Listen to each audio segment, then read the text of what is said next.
Bonsoir et bienvenue sur Late Night Stories. Je suis Chap, auteure et lectrice des récits que vous découvrirez au fil des semaines. Ce soir, nous entamons le deuxième et peut-être dernier épisode de Bienvenue à Newton. La semaine dernière, nous avons fait la connaissance d'Astra et de son quotidien au lycée, pas toujours normal. Nous avons aussi découvert qu'un nouvel élève fait son apparition. Mais que va-t-il se passer avec ces deux-là ? À vous de le découvrir. Installez-vous confortablement et découvrez la suite de l'histoire.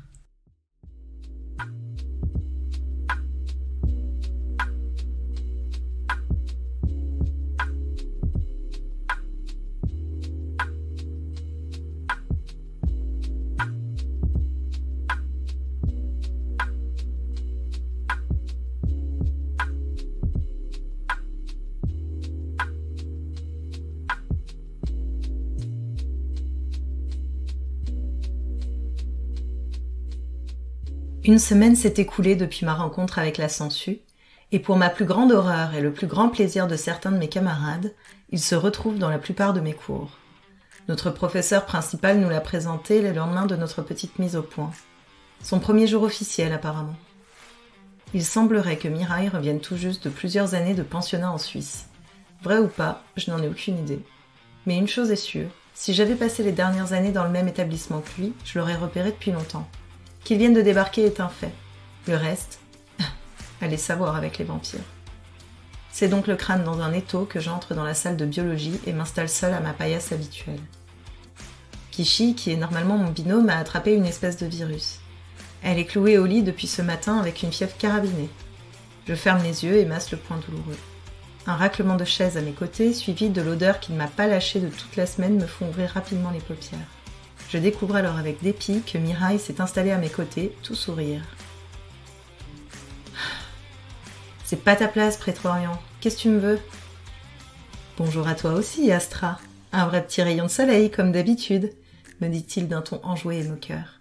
« Monsieur Muller m'a demandé de m'asseoir à côté de toi car je n'ai pas de partenaire de paillasse. On doit travailler en binôme aujourd'hui. Kishi est absente, donc tu es la grande gagnante. » Grande gagnante, faut le dire vite. Et pourtant, j'ai l'impression que beaucoup aimeraient être à ta place. Son arrogance me donne envie de lui frapper la tête sur le carrelage aseptisé. Mais en levant les yeux, force est de constater qu'il a raison. Plus de la moitié des filles de la classe, et même quelques garçons, ne cessent de se retourner et de chuchoter. Certaines battent même des cils en faisant signe au vampire du bout des doigts. Je secoue la tête et observe mon voisin. Certes, il est grand, ses yeux bleus sont assez atypiques et ses cheveux en bataille lui donnent un petit air tout juste tombé du lit. Mais une sangsue reste une sangsue. Je secoue encore la tête. Voyant que je le dévisage, son sourire s'élargit et sa voix s'élève à nouveau, suave comme du miel. Ça y est, toi aussi tu succombes à mon charme ? Ah ah, très drôle, Prétoire-Orient. Si tu ne me donnais pas autant la migraine, je pourrais potentiellement envisager de supporter ta présence sans trop me plaindre, dis-je, acide et tapotant ma tempe d'un doigt. Mais j'ai un marteau-piqueur dans le crâne depuis que t'es arrivé. Alors clairement, je suis totalement insensible à ton charme, comme tu dis. La migraine ? Ah, mais oui, mes parents m'ont dit que ça risquait d'arriver avec les Ravenport. J'avais complètement oublié. Je le regarde sans comprendre. La seconde d'après, la tension dans mon crâne s'amenuise pour finalement disparaître. Comme si Mirai s'était tout bonnement évaporé du lycée. Et pourtant, il est encore là à me dévisager, l'air très fier de lui. Je lève un sourcil, à la fois ravi d'être enfin soulagé pour la première fois de la semaine et perplexe face à son petit tour de passe-passe. « Comment tu fais ça ?»« Ça va mieux, pas vrai ?» esquive-t-il une moue satisfaite sur les lèvres. « Oui, mais c'est pas la question que je t'ai posée, Prétoire-Orient. »« Pfff, et moi qui pensais que tu me sauterais au cou pour me remercier. »« Arrête ton numéro et réponds-moi. Pourquoi je ne ressens plus ta présence ?» J'ai masqué mon aura. Petit super pouvoir de la famille. On pense que c'est une adaptation au fait que mes ancêtres se soient alliés aux tiens. On n'a pas de trace de ce don avant notre arrivée aux États-Unis, m'informe-t-il dans un murmure. Sinon, ça aurait rendu les échanges compliqués, comme tu t'en doutes. Merci pour le cours d'histoire. J'aime pas trop le fait que tu puisses faire ça, dis-je en m'agitant mal à l'aise sur mon tabouret. Je peux arrêter si tu veux. Jetant précipitamment les mains devant lui en signe de reddition, ce qui le fait rire pour de bon. Avant qu'on puisse poursuivre notre conversation, le cours commence. Mirai, une fois la migraine passée, se révèle un partenaire vif et méticuleux, ce que j'apprécie. Bien sûr, je ne baisse pas la garde pour autant. Je suis toujours aussi troublée par son don, mais au moins je n'aurai plus à m'enfiler aspirine sur aspirine pour supporter les journées de cours désormais. La sonnerie retentit, marquant la fin de la journée. Je me lève et m'étire consciencieusement avant de surprendre le regard presque affamé de Mireille sur moi. Je glisse alors la main sous mon pull et le relève légèrement pour lui laisser apercevoir l'éclat argenté de mon poignard. Un message clair, mais qui passe totalement inaperçu de la masse d'élèves bien trop pressés de finir leur journée. Le sourire du vampire devient alors carnassier. Il se lève à son tour avec souplesse et se rapproche tout près de moi avant de glisser ses doigts avec douceur sur ma main qui tient l'arme. Son contact est frais, mais pas glacé comme on peut le lire parfois dans les ouvrages de fiction. Cesse de me faire de telles promesses, Astra. Ça pourrait me plaire.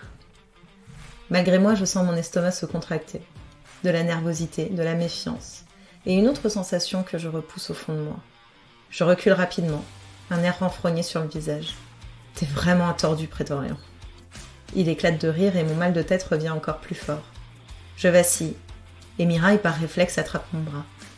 Ouah, je sais que c'était rude de te traiter de tordu, mais t'es pas obligé de te venger en faisant revenir mon mal de crâne. C'est pas moi qui ai fait ça, dit-il d'un ton surpris.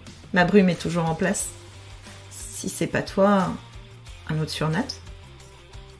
Oui, mais tu es le seul ici à ma connaissance.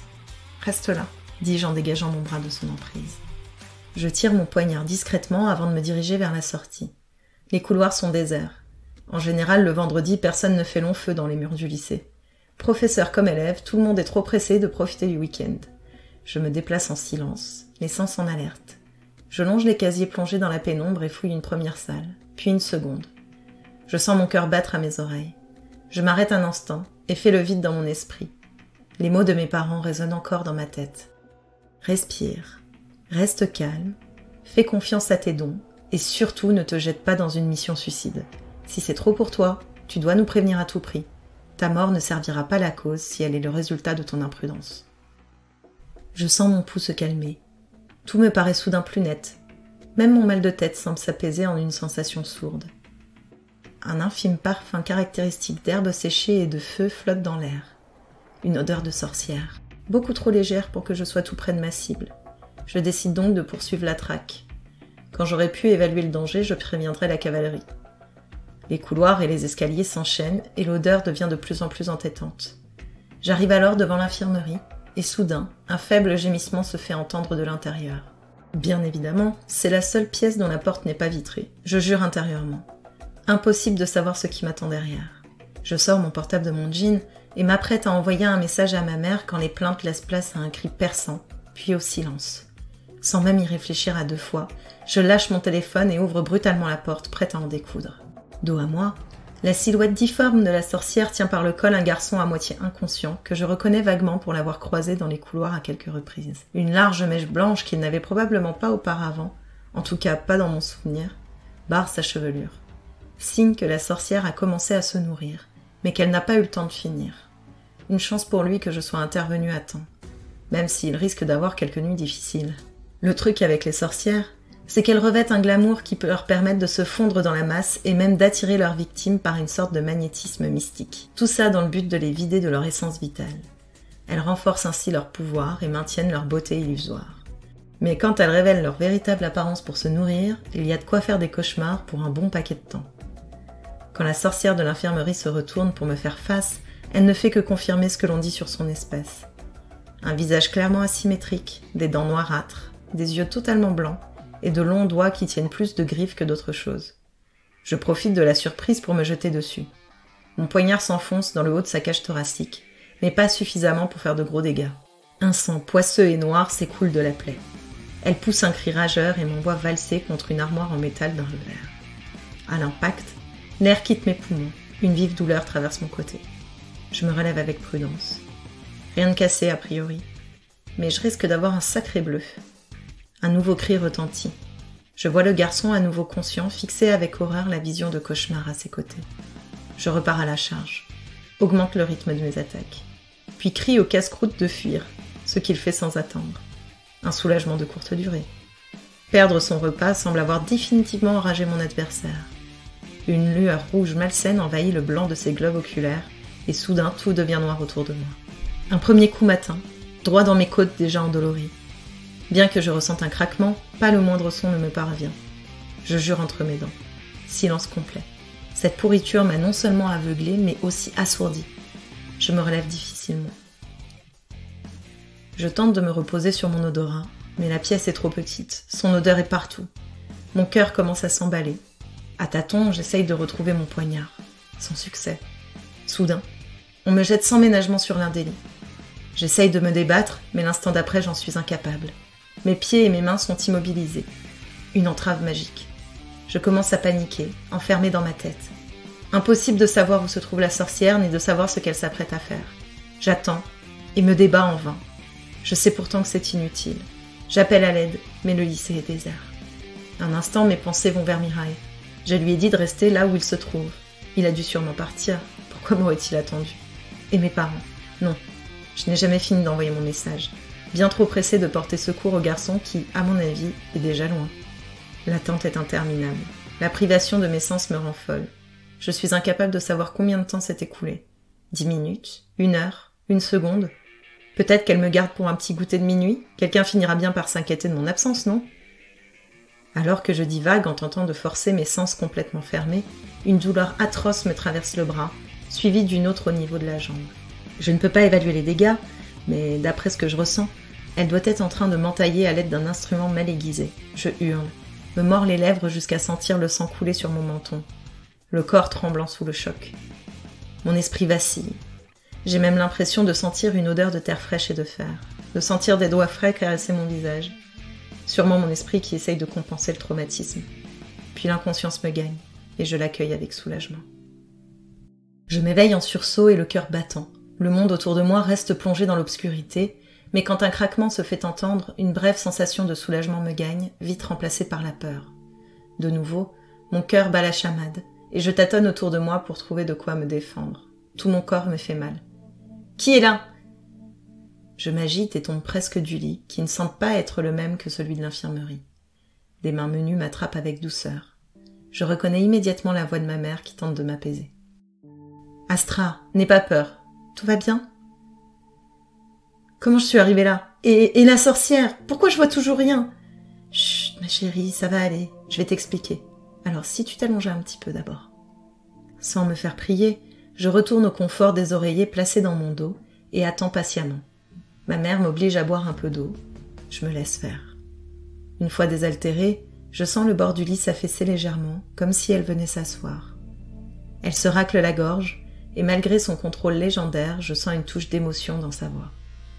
« Ce n'est vraiment pas passé loin cette fois. Ne me refais plus jamais une telle frayeur, dit-elle d'une voix tendue. Tu aurais dû nous appeler. Je sais, je suis désolée, j'ai voulu vous prévenir, mais quand j'ai entendu le garçon crier, je pouvais pas le laisser sans défense. Je comprends. Tu n'es pas une Ravenporte pour rien. Mais quand j'ai vu Mirai te sortir de sa voiture inconsciente et couverte de sang, j'ai cru que mon cœur n'allait pas tenir le coup. Mirai, prétorien ?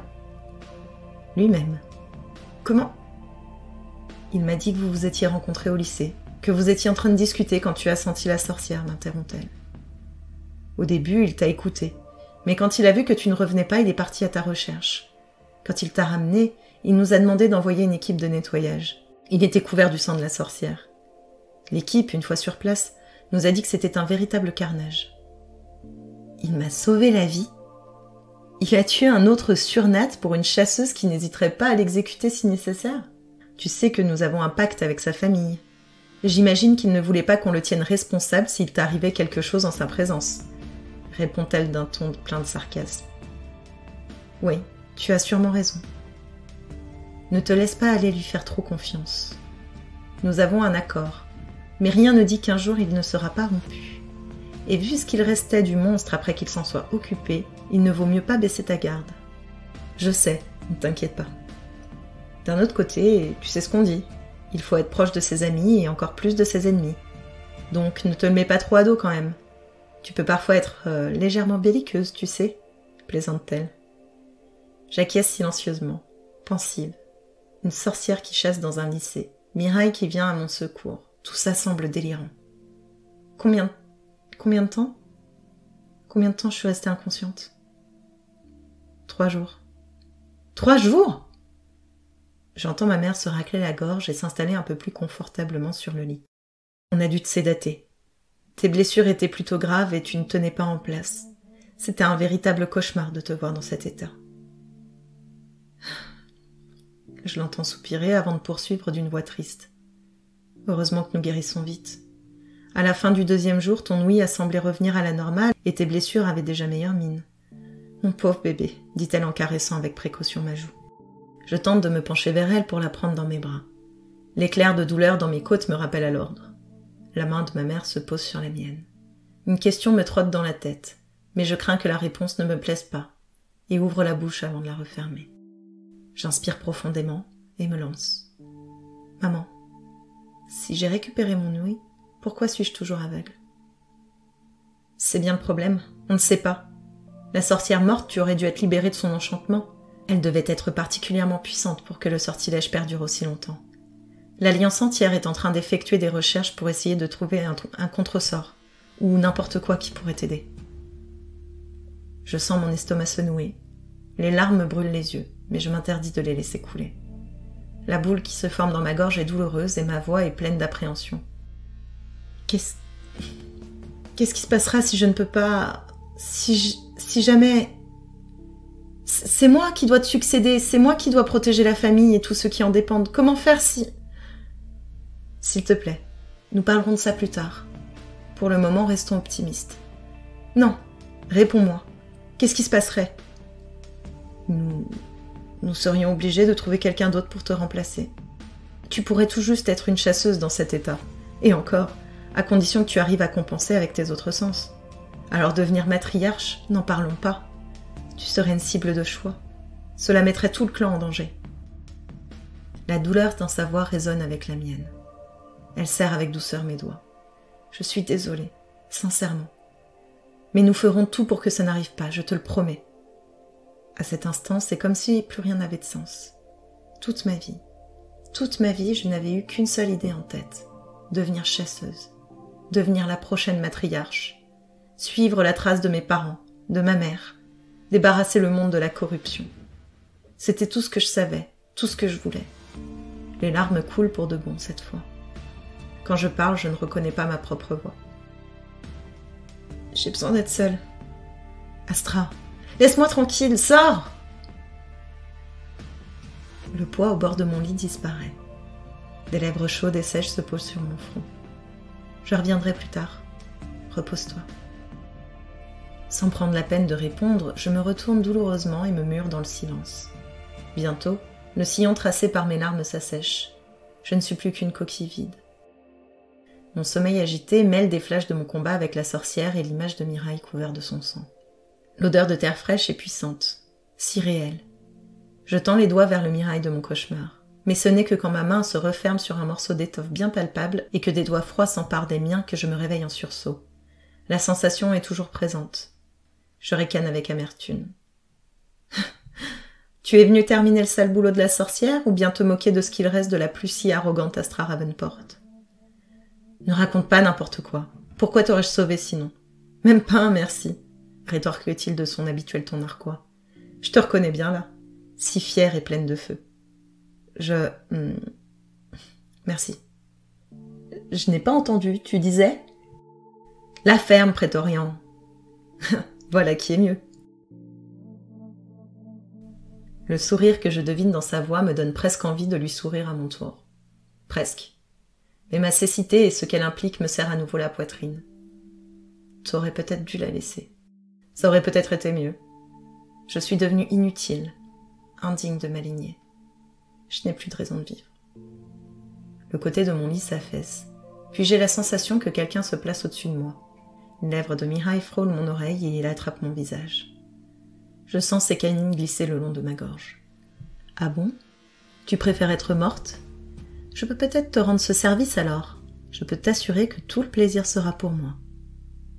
Je me tétanise, l'esprit vide. Sa voix suave est teintée d'accents de colère que je ne comprends pas. Puis quand il pose ses lèvres dans le creux de mon cou, un déclic se fait et je le repousse brutalement, ce qui est loin de plaire à mon corps endolori. Le poids sur mon lit disparaît et j'entends un grand bruit, suivi d'un grognement de douleur, puis un léger mouvement dans l'air. Je préfère ça, Astra. Ne dis plus jamais ça, dit-il d'une voix un peu plus rauque que d'habitude. Si tu avais vu le visage de ta mère quand je t'ai ramené. Si tu ne vis pas pour toi, au moins fais-le pour ceux qui tiennent à toi. Au moins jusqu'à ce que tu trouves du sens à toute cette épreuve. T'es drôlement philosophe, dis donc. Mais qu'est-ce que ça peut te faire de toute façon? Va savoir. Peut-être que je m'ennuie. Je lui jette un coussin sans vraiment savoir où il se trouve. Au bruit qui suit, j'ai dû viser juste. Finalement, tu n'es pas si invalide que ça. Quelle chance vous avez les chasseurs. Si humains et pourtant si doués. L'espace d'une seconde, je perçois quelque chose dans sa voix. De l'amertume, de l'envie. Mais bien vite, l'émotion disparaît et laisse place à un ton plus espiègle. Tellement doué que même la perte d'un sens peut se compenser avec un peu d'entraînement et de volonté. Le parquet craque sous son poids et j'ai l'impression qu'il s'éloigne vers la fenêtre. Puis tout redevient silencieux et son odeur se dissipe. Mirai, tu es toujours là? Pour toute réponse, je n'ai que le silence. Les mots du vampire ne cessent de tourner dans mon esprit. Si j'ai réussi à le repousser avec autant de force et à le viser avec mon coussin sans le voir, peut-être que tout n'est pas perdu.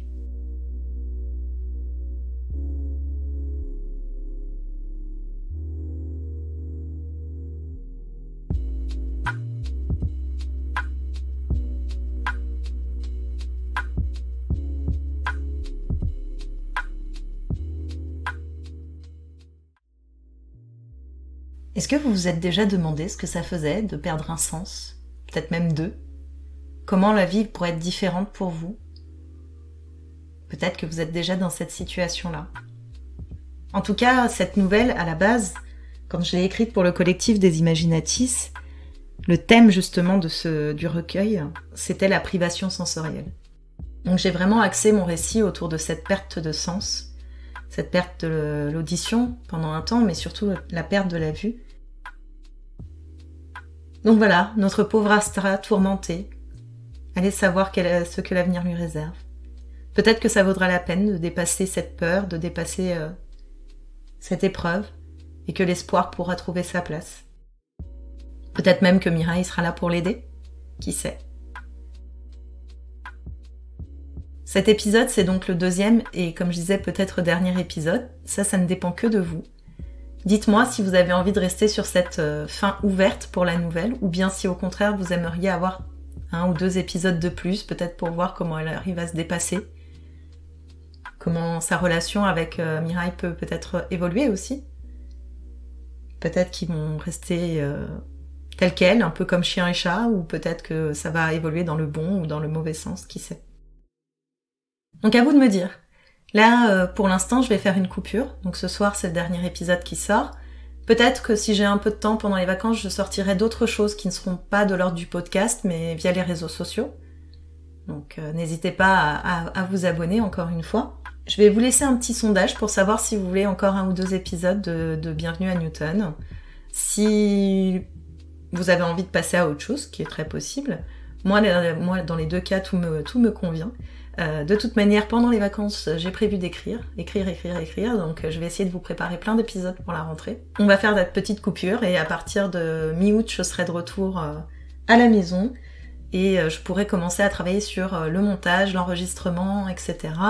pour qu'à partir de septembre, on puisse reprendre justement les diffusions. En tout cas, en attendant, comme d'habitude, n'hésitez pas à commenter, à me dire ce que vous avez pensé de l'épisode, à ce que vous pensez des personnages, de l'histoire. Voilà, tout est bon à prendre. Je suis ravie de pouvoir interagir avec vous. Donc n'hésitez pas à me suivre sur les réseaux sociaux, donc plutôt Instagram mais aussi Facebook, à me suivre sur les lieux de diffusion, dirons-nous, comme Spotify, Google Podcast, et depuis cette semaine, je commence à diffuser les épisodes sur YouTube. Donc si vous êtes plutôt des utilisateurs YouTube, vous allez retrouver tous les épisodes sur cette plateforme. Tous les détails sont dans la description du podcast. Et en attendant qu'on se retrouve, je vous souhaite un bel été et une bonne nuit sur Late Night Stories.